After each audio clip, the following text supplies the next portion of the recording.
අනේ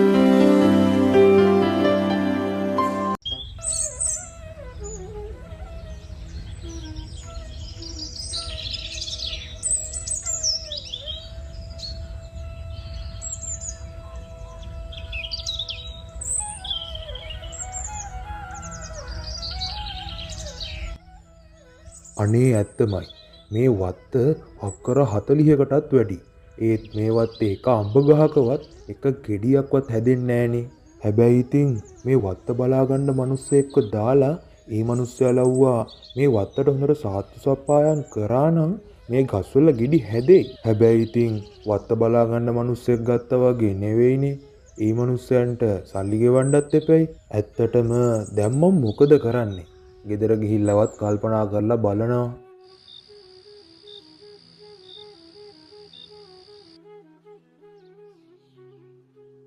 බණ්ඩෝ පොඩ්ඩක් මෙහෙ එනවකෝ. අනේ ඇයි කල් මුදලාලි මහත්තයෝ මට කතා කරේ? මේ බණ්ඩෝ මම බණ්ඩගෙන් අහන්නමයි හිටියේ. අනේ මොකද්ද කල් මුදලාලි මහත්තයෝ මගෙන් අහන්න දෙන කාරණාව? නෑ මේකයි. මගේ අර අක්කර 40කටත් වඩා වැඩි අඹ වත්තක් තියෙනවනේ. අන්නේ අඹ වත්ත බලාගන්න මිනිස්සෙක්ව මට මේ ගමෙන් හොයාගන්න ඕනේ. ඔහේ දන්නවද එහෙම මිනිස්සෙක්ව? හැබැයි ඉතින් ඒ මිනිස්සයාට හොඳට සාතු සප්පායම් කරන්න පුළුවන් වෙන්න ඕනේ මගේ අඹ ගස්වලට. කල් මුදලාලි මහත්තයෝ ඕකට හරියන මිනිස්සයව මම දන්නවා. කල් මුදලාලි මහත්තයා දන්නව නේද අර සේතන්ව? අර පොඩි කුඹුරක් කොටාගෙන පාඩුවේ ඉන්න මිනිස්සයා. ওই මිනිස්සයා නම් කල් මුදලාලි මහත්තයෝ මේ වැඩේට හොඳටම ගැලපෙනවා. ඔහේ කියනකොට තමයි මටත් මතක් වුනේ. සේතන් මේ වැඩේට හොඳයි. එහෙනම් බණ්ඩෝ තමුන් හෙට උදේම ගිහිල්ලා සේතන්ට කියනවා මාව හම්බ වෙන්න එන්න කියලා. හොඳයි කල් මුදලාලි මහත්තයෝ මං හෙට උදේම ගිහිල්ලා කියන්නම්කෝ.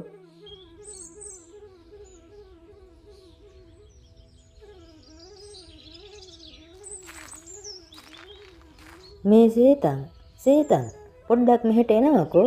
මට ඔහෙට යමක් කියන්න තියෙනවා. මේ බණ්ඩනේ. මොකද්ද කාරණාව? නෑ අපේ කළු මුදලාලි මහත්තයා කිව්වා ඔහෙට කළු මුදලාලි මහත්තයා ඇවිල්ලා හම්බ වෙන්න කියලා. මොකද හදිස්සියෙම කළු මුදලාලි මහත්තයාට මාව හම්බෙන්න ඕනලා තියෙන්නේ? අනේ මම නම් දන්නේ නෑ උන්. ඒ වුණාට ඉතින් ගිහිල්ලා හම්බෙලා බලන්නකෝ. හොඳයි එහෙනම්. මං කළු මුදලාලි මහත්තයාව හම්බ වෙන්නම්කෝ. ඔන්න ඉතින් සේතන් කළු මුදලාලි මහත්තයාව හම්බ වෙන්න ගියා.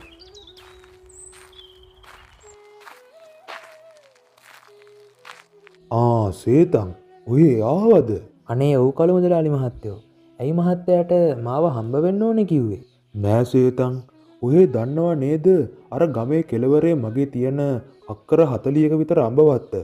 අන්න ඒ අඹ වත්ත බලාගන්න මම මේ දවස්වල මිනිස්සෙක්ව හොයනවා. ඉතින් මං හිතුවේ සේතන්ට මගේ වත්ත බලාගන්න වැඩේ කරන්න පුළුවන් වෙයි කියලා. ඔය දන්නවත් ඇති.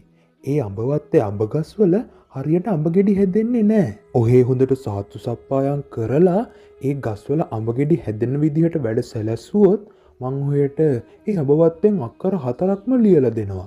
මොකද ඔහේ කියන්නේ? හොඳයි කළු මුදලාලි මහත්තයෝ. මං හෙට ඉඳලාම එහෙනම් ඒ වත්ත බලා ගන්න වැඩේ කරන්නම්කෝ. මං හිතනවා මුදලාලි මහත්තයා මගේ පොරොන්දුව කඩන එකක් නෑ කියලා. මොනවද මේ සේතන් කියන්නේ?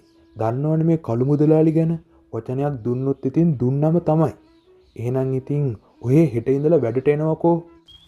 ඔන්න ඉතින් කළු මුදලාලිගේ වත්ත බලා ගන්න වැඩේ බාරගත්ත සේතන් ආපහු ගෙදර ගියා. මේ නෝනේ දන්නවද අද වෙච්ච වැඩක්? ඒ මොකක්ද?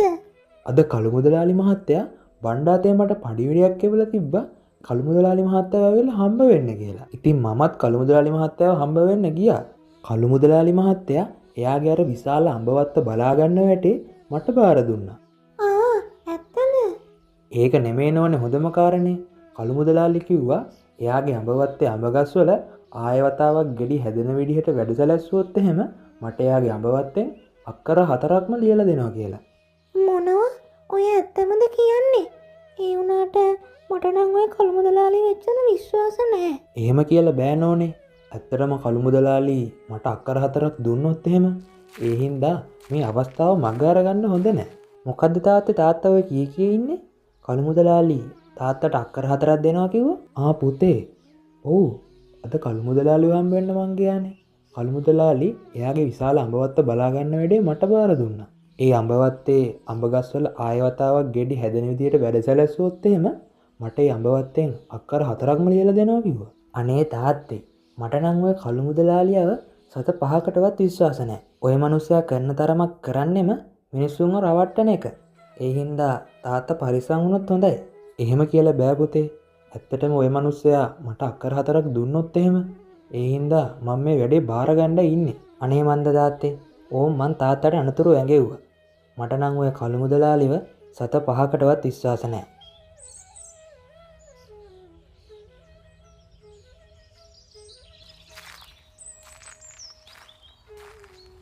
ඉතින් පහුවදා උදේම සේතන් අර අඹවත්තේ වැඩ පටන් ගත්තා. එයා ගොඩක් මහන්සි වෙලා ඒ අඹවත්තේ අඹ ගස්වලට සාත්තු සප්පායම් කරා. එයා හැමදාම Tamanට පුළුවන් උපරිමයෙන්ම මහන්සි වෙලා වැඩ කරා.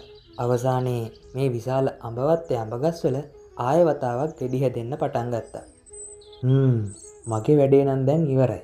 දැන් ඉතින් තියෙන්නේ කළු මුදලාලිට ගිහිල්ලා මේ ආරංචි කියන එකයි.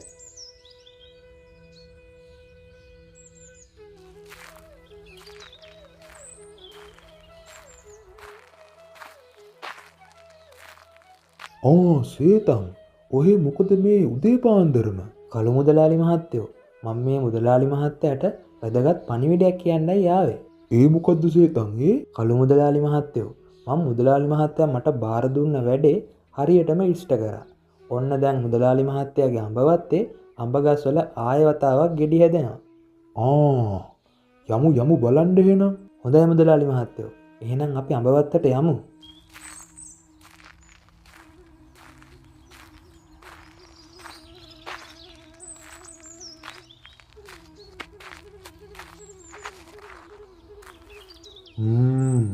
හැබැයිටම මේ සීතන් කියනවා වගේ මේ ගස්වල හොඳට ගෙඩි හැදිලා තියෙනවා.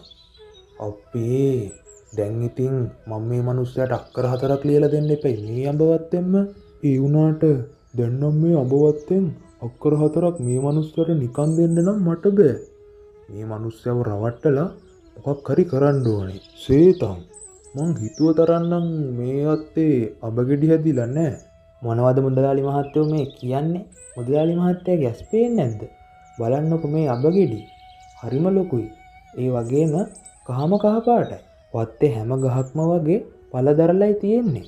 දැන් ඉතින් මුදලාලි මහත්තයා කිව්වා වගේ මට මේ අඹ වත්තෙන් අක්කර 4ක් ලියලා දෙන්න.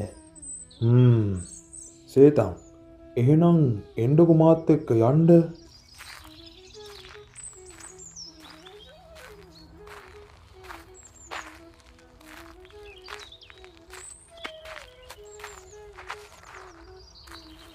මෙන්න මම සේතන්ට දෙනවා කියලා පොරොන්දු වෙච්ච ඉඩම. අද ඉඳලා මේ ඉඩම සේතන්ගේ. මොනවද කළු මුදලාලි මහත්තයෝ මේ කියන්නේ? කළු මුදලාලි මහත්තයා මට කිව්වේ අඹවත්තෙන් අක්කර 4ක් දෙනවා කියලානේ.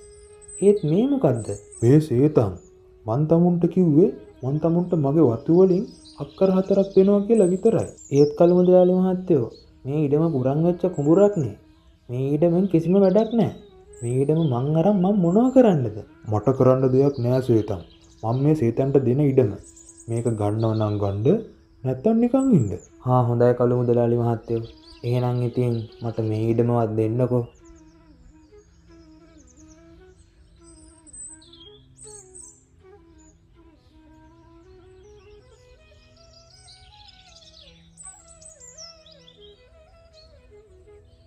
බලන්නකො නෝනේ.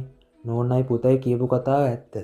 කළු මුදලාලි මාව රැවට්ටුවා. මුලින් අඹවත්තෙන් අක්කර 4ක් දෙනවා කියපු මිනිස්සයා දැන් මට පුරන් වෙච්ච කුඹුරක් දුන්නා. ඒක තමයි තාත්තේ මං තාත්තට කිව්වේ. ඔය මිනිස්සයා සත 5කටවත් විශ්වාස කරන්න බැරි මිනිස්සෙක්. ඔය මිනිස්සයාට නම් කවදාවත් අමතක වෙන්නේ නැති පාඩමක් උගන්වන්න ඕනේ. නැත්තම් හැමදාම ඔය මිනිස්සයා අහිංසක මිනිස්සුන්ව රවට්ටනවනේ. මෙහෙම හිතාගත්ත සේතන්ගේ පුතා එයාගේ යාළුවෝ දෙන්නෙක්ව හම්බ වුණා. බලන්නකෝ අර කළු මුදලාලි අපේ තාත්තවත් රවට්ටලා. ඔය මිනිස්සයාට අපි හොඳ පාඩමක් උගන්වන්න ඕනේ. මං ගාව සැලැස්මක් තියෙනවා. මේ සැරේ නම් ඔය මිනිස්සයා මගෙන් තමයි පාඩමක් ඉගෙන ගන්නේ. මෙයාගේ සැලැස්ම උනේ ඍෂිවරයෙක් විදිහට වෙස්වලාගෙන කළු මුදලාලිව රවට්ටන්න. මෙයාගේ යාළුවෝ දෙන්න මුළු ගම වටේම ගමට මහා බලගතු ඍෂිවරයෙක් ඇවිල්ලා කියලා ආරංචියක් පැතිරෙව්වා. ඉතින් මිනිස්සුත් මෙයාව හම්බ වෙන්න මෙයා ගාවට ආවා. ගමේ මිනිස්සු ගැන කල්තියාම දැනන් හිටපු හින්දා මෙයා ඒ මිනිස්සුયો ගැන දන්නවා වගේ කතා කරලා මුළු ගමේම අවධානය දිනාගත්තා. ඒ වුණාට මේගොල්ලන්ගේ සැලසුමට කළු මුදලාලි අහු වුණේ නැහැ. ඒ හින්දා සේතන්ගේ පුතාගේ යාළුවෝ දෙන්න කළු මුදලාලිගේ ගෙදර ගාවට ගිහිල්ලා මෙන්න මෙහෙම කතා වුණා. මේ ඔයා දන්නවද? මේ අර ගමට අලුතෙන් ඇවිල්ලා ඉන්න මහා බලගතු ඍෂිවරයෙක් ඉන්නව නේද? මං අද අහගෙන ඒ ඍෂිවරයා මේ ගමේ මිනිස්සෙක්ට කියනවා පොළොවෙන් රත්තරන් ගන්න පුළුවන් තැනක් ගැන. ඒ ඍෂිවරයාට මහා බලගතු බලයක් තියෙනවා.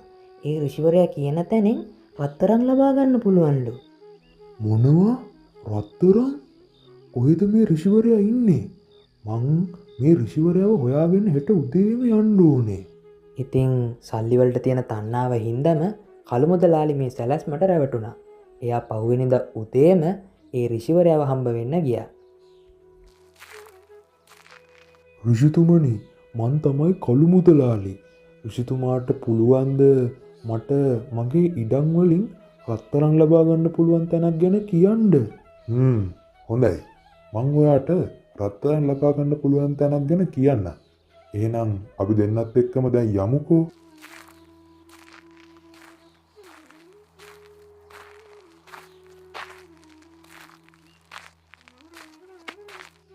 මෙන්න මේ ඉඩමේ මෙන්න මේ තැන හාරන්න. ඔයාට අනිවාර්යයෙන්ම රත්තරන් ගොඩාක් හොයාගන්න පුළුවන් වෙයි. මොනවා? මේ ඉඩම මං අර සීතන්ට දුන්න පුරන් වෙච්ච කුඹුරනේ. දැන් මම මොකද කරන්නේ? මං ටක් ගාලා සීතන්ව ගිහිල්ලා හම්බ වෙන්න ඕනේ. ගිහිල්ලා මේ කුඹුර මට ලියා ගන්න ඕනේ ආයෙ වතාවක්. මේ සීතන් මම මේ සීතන්ව හම්බ වෙන්න ආවේ සීතන් එක්ක පොඩි කාරණාවක් කතා කරන්න. මොකද්ද කළු මුදලාලි මහත්තයෝ? සීතන් මං අර සීතන්ට ලියලා දුන්න පුරන් වෙච්ච කුඹුර මට ඒ ඉඩම ආපහු ඕනේ. මොනවද කළු මුදලාලි මහත්තයෝ මේ කියන්නේ? කළු මුදලාලි මහත්තයා මුලින්ම මට පොරොන්දු වුණා අඹවත්තෙන් අක්කර 4ක් දෙනවා කියලා. ඊට පස්සේ අර පුරන් වෙච්ච කුඹුරක් දුන්නා. දැන් ඉතින් ඒක මගෙන් ආයෙ ඉල්ලනවද? සීතන් අනේ සීතන් මට ඒ පුරන් වෙච්ච කුඹුර ආපහු ඕනේ. මං සීතන්ට මගේ අඹවත්තෙන් අක්කර 4ක් දෙන්නම්. බෑ කළු මුදලාලි මහත්තයෝ. ඒක නම් කොහොමටවත්ම කරන්න බෑ. අනේ සීතන් එහෙනම් මං සීතන්ට මගේ අඹවත්තෙන් භාගයක්ම දෙන්නම්කෝ. මට ඔය පුරන් වෙච්ච කුඹුර දෙන්න. බෑ කළු මුදලාලි මහත්තයෝ. කළු මුදලාලි මහත්තයා මට අඹවත්තෙන් භාගයක් දුන්නත් මන්නම් ඒ කුඹුර දෙන්නේ නැහැ. අනේ සීතන් එහෙනම් මං සීතන්ට මගේ මුළු අඹවත්තම දෙන්නම්කෝ. අනේ මට ඔය පුරන් වෙච්ච කුඹුර ලියලා දෙන්නකෝ. ඔච්චරම කියන එකේ එහෙනම් මට අඹවත්තම දෙන්න. මං කළු මුදලාලි මහත්තයාට ඔය කුඹුර ලියලා දෙන්නම්. ඕන්න හොඳයි සීතන්. මට එහෙනම් ඒ කුඹුර ලියලා දෙන්නකෝ.